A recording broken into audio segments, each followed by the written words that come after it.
জানিস বন্ধু, অধিকাংশ মেয়ের সংসার ভাঙার কারণ হচ্ছে তার মা। এই ব্যাপারটা তো হঠাৎ কেন মাথায় আসলো? কেন মাথায় আসলো জানিস? যেমন আমি তোর বুঝাই।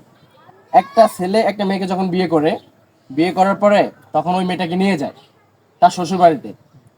স্বামী স্ত্রী দুজনেই খুব ভালো সুখী আছে। এখন মেয়েটার মা চায় আরো সুখে থাকার জন্য, মানে চাইতেছে যে ছেলেটা মেয়েটা সবসময় কথায় যেন ওঠে বসে, মানে মেয়ের মা চায় এরকম। মেয়ের মা চায় এরকম যেন ছেলেটা মেয়ের কথা ওঠে আর বসে। ঠিক আছে। তারপরে এখন যখন মেয়েটা বলে যে মা এরকম, তোমার জামাই তো আমার কথা শোনে না, আমার কথা মানে তেমন একটা গুরুত্ব দেয় না। তো তার মেয়ের মায়ের মেয়েকে বলে তোর জামাইরে আরো টাইট দে। যখন মেয়েটা জামাইরে আরো টাইট দিতে যায়, তখন কি ছেলেটা রাগ উঠে যায়, রাগ উঠে গেলে মেয়েটা মারে, থাপড় চোপড় দেয়।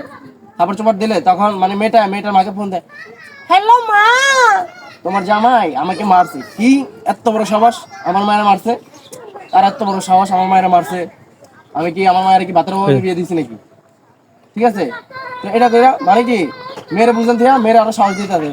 তারপরে তাড়াতাড়ি করে মেয়ের বাসা বাইরে ভাই